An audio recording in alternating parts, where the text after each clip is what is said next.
জাতিবাধক বৈশেষিক দর্শনের একটি গুরুত্বপূর্ণ জিনিস, সেটা হচ্ছে জাতিবাধক। তোমাদের মধ্যে একজন স্টুডেন্ট এই জাতিবাধক বিষয়টি বুঝিয়ে দেওয়ার জন্য বলেছে। তার জন্য আমি এবং তার জন্য সাথে সাথে সকলের জন্য আমি এই ভিডিওটি নিয়ে চলে এসেছি। সেখানে বুঝবো জাতিবাধক। Calcutta university sem 3 philosophy major পেপারে এই জাতিবাধক বিষয়টি বৈশেষিক দর্শন একটি গুরুত্বপূর্ণ জিনিস। এখান থেকে কোয়েশ্চেন আসার ভীষণ চান্স আছে এবং জায়গাটি তোমাদের অনেকের কাছেই জটিল। তো দেরি না করে জাতিবাধক জায়গাটি কি বা জাতিবাধক কি, এর প্রকারভেদ সেটা চট করে বুঝে নিই। প্রথমে যদি বলার, জাতি বলতে বোঝানো হয় সামান্য বা ইউনিভার্সালকে। আবার আমরা ইউনিভার্সাল কিভাবে প্রকাশ করি? ঘটের ক্ষেত্রে ঘটত্ব, পটের ক্ষেত্রে পটত্ব, গরুর ক্ষেত্রে গোত্ত। এই যে ইউনিভার্সালাইজড করা হচ্ছে, এইটাকে বলা হয় জাতি। মানুষের ক্ষেত্রে মনুষ্যত্ব, এটাকে বলা হয় জাতি। কিন্তু এমনও কিছু ক্ষেত্র আছে যেখানটাকে দেখে মনে হয় বা শুনে মনে হয় যে ওটা জাতি, বাট সেটা জাতি আদতে নয়। আমরা যতই তয় বয় যুক্ত করে বলি না কেন, সেটা জাতি নয়। এইরকম ক্ষেত্রকে বৈশেষিক দর্শনে বলা হয়েছে জাতিবাধক। এরকম জাতিবাধকের কতগুলি প্রকারভেদ রয়েছে।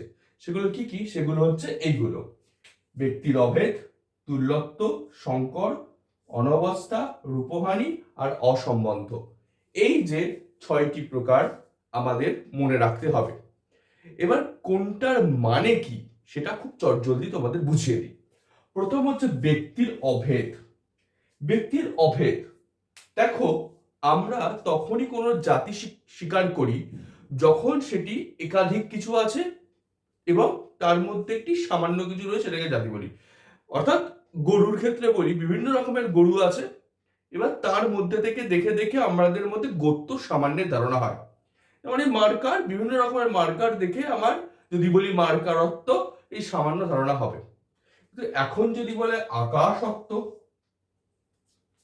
আকাশত্ব, আকাশ তো একটাই। আমি কি অনেক আকাশ বলতে পারি? অনেক আকাশ তো বলতে পারি না। আকাশ তো সংখ্যা তো একটাই। তাহলে আকাশত্ব বললেও, আমি যদি টার্মিনোলজিক্যালি আকাশত্ব তয়বয় দিয়ে বলতে পারলেও, আমরা বলতে পারি না আকাশত্ব কোনো জাতি। কারণ আকাশ তো একটাই। আমি যদি একটা গরুর কথা বলি, সেখান থেকে গোত্র বেরোবে নাকি? যদি আমাকে অন্তত কয়েকটা গরু থেকে তবে গোত্রের ধারণা হতে হবে। হ্যাঁ, অনেকের একটা গরু থেকে হতে পারে, বাট গরু তো একটা নয়, গরু তো অনেক, সেখান থেকে গোত্রের জ্ঞান হয়। কিন্তু আকাশ একটাই, সেখান থেকে আকাশত্ব বলা কঠিন। তো বলা কঠিন কি, বলা যায় না। আকাশত্ব সামান্যের কথা বলাই যায় না, যেহেতু আকাশ একটি। এটিকে বলে ব্যক্তির অভেদ। নেক্সট হচ্ছে তুল্যত্ব। তুল্যত্ব মানে বোঝানো হচ্ছে একই জাতীয় দুটো জিনিসের কথা। ঠিক আছে, যেমন ঘটত্ব আর কলসত্ব। ঘটত্ব আর কলসত্ব, ঘট আর কলসি তো সমগোত্রীয় জিনিস। এখন যদি বলা হয় বন্দে ভারত আর রাজধানী, এখন যদি কেউ বলে ট্রেনটার মধ্যে বন্দে ভারতত্ব রয়েছে, এটার মধ্যে রাজধানীত্ব রয়েছে, আর দুটোই তো ট্রেনের পর্যায়ে পড়ছে, ট্রেনের মধ্যে পড়ছে, তো ট্রেনত্ব।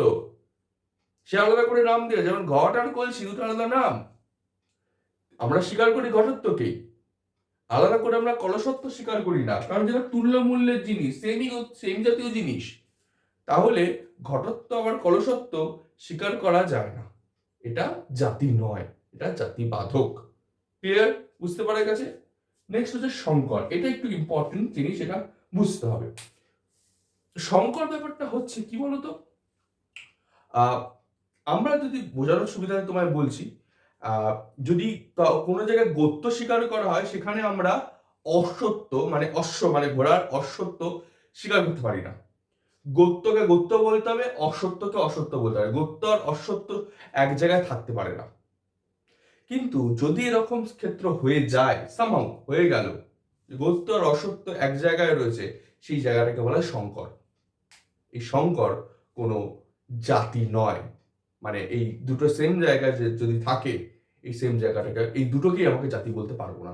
ঠিক, যদি গোত্র আর অশ্বত্বের ক্ষেত্রে সেটা হবে না, কোন ক্ষেত্রে হবে? সেটা হচ্ছে ভূতত্ত্ব আর মূর্তত্ত্ব। ভূতত্ত্ব আর মূর্তত্ত্ব ব্যাপারটার মানেটা কি? ভূতত্ত্ব মানে ভূত, পঞ্চমহাভূত, সেখান থেকে ভূত থেকে ভূতত্ত্ব। মূর্তত্ত্ব, মূর্তি মানে হচ্ছে যার আহ, আকার রয়েছে। এই যে মূর্তমান, এই পেনটা আমি দেখতে পাচ্ছি, এটা মূর্তি, মূর্তমান, এটা গেলে মূর্তত্ব। এই ভূতত্ত্ব আর মূর্তত্ব মনে করা হয় কখনো একসাথে একই জায়গায় থাকতে পারে না। এক্সাম্পল, যেমন আকাশ, আকাশ একটা ভূত, আমরা সকলে জানি কীর্তি অব তেজ মরুদ বোম বা আকাশ, আকাশ একটা ভূত, তার মধ্যে ভূতত্ত্ব আছে, কিন্তু আকাশকে আমরা চোখে দেখতে পাই না। আকাশ শব্দের বাহক, তো তার মূর্তত্ব নেই। আবার মন, মন এটা কোনো তো ভূত নয়, পঞ্চমহাভূতের মধ্যে তো আমরা মনকে পাই না, মনের মধ্যে ভূতত্ব নেই কিন্তু মূর্তত্ব আছে। তাহলে দুটো সেপারেট জিনিস বলতে হয়। কিন্তু সমস্যাটা হচ্ছে জায়গায়, ক্ষিতি অপ তেজ মরুদ এই চারটে পঞ্চমহাভূতের, এই চারটে পঞ্চমহাভূত বলছি, চারটে ভূতের ভূতত্ত্ব আর মূর্তত্ব দুটোই রয়েছে। ক্ষিতির ভূতত্ত্ব মূর্তত্ব, অপের ভূতত্ত্ব মূর্তত্ব, আর বাকি দুটোর ভূতত্ত্ব আর মূর্তত্ব দুটোই রয়েছে। দ্যাটস ওয়াই দুটো আলাদা গোত্রীয় জিনিস, ভূতত্ত্ব আর মূর্তত্ব, যেরকম বলছিলাম ভূত্ব আর অসত্য একই জায়গা থেকে যাচ্ছে। তাই ভূতত্ত্ব আর মূর্তত্বকে আমি জাতি বলতে পারি না, একজন জাতিবাধক। সেই জাতিবাধকের নাম কি? শঙ্কর। আশা করি বুঝতে পারা গেছে। নেক্সট, অনবস্থা। অনবস্থা মানেটা কি? তোমরা এতদিন অনবস্থা দুষ্যের কথাটা শিখেই গেছো। অনবস্থা মানে হচ্ছে যেখানে আমি শেষ করতে পারছি না, এটাকে ইংরেজিতে বলে ইনফাইনাইট রিগ্রেস।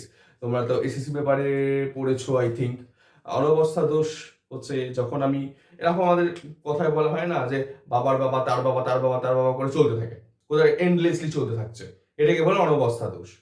তো এই অনবস্থা একটি জাতিবাধক। কোন ক্ষেত্রে হচ্ছে? সেটা হচ্ছে কি, আমরা যদি সামান্যের সামান্য স্বীকার করি, সামান্যের তো সামান্য স্বীকার করতে পারি না, সামান্যের সামান্য নেই, সামান্যের যদি সামান্য মানে ঘটত্বের জন্য যদি একটা আর একটা সামান্য স্বীকার করি, তারও আমাকে সামান্য স্বীকার করতে হবে। এরম করে চলতে থাকবে, আমরা কোথাও থামতে পারবো না। ঘটের জন্য ঘটত্ব পর্যন্তই মানা যায়, ঘটত্বের আবার কোনো সামান্য, তাহলে সেক্ষেত্রে আছে ওই সামান্যটার আর একটা সামান্য স্বীকার করতে হবে। ঘট ঘটত্ব, এর কি আর সামান্য চলে? যদি এর একটা সামান্য স্বীকার করি, ঘটত্বের একটা সামান্য থাকার জন্য তো সামান্যটা আর একটা সামান্য স্বীকার করতে হবে। এরকম করে তো চলতেই থাকবে। এটা হলো অনবস্থা। যেখানে অনবস্থা দেখা যাচ্ছে সেটিও জাতিবাধক। ক্লিয়ার? নেক্সট, রূপহানি।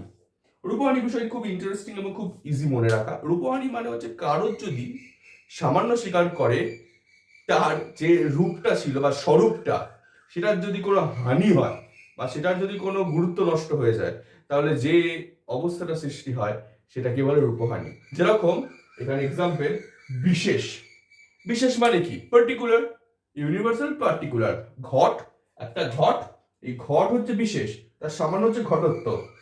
এবার বিশেষের যদি বিশেষত্ব স্বীকার করা হয়, আবার বিশেষের বিশেষত্ব, বিশেষের আমরা সামান্য স্বীকার করতে পারি, বিশেষেরও বিশেষত্ব যদি আবার স্বীকার করা হয়, তাহলে সেটা বিশেষই থাকছে না। বিশেষের বিশেষত্ব স্বীকার করলে সেটা বিশেষই থাকছে না। তাই বিশেষত্ব আমি স্বীকার করতে পারি না। বিশেষত্ব স্বীকার করে সেখানে যেটা হচ্ছে সেটা হচ্ছে রূপহানি। ক্লিয়ার? বুঝতে পারা গেছে? লাস্ট, অসম্বন্ধ বা সমবায়ের অভাব।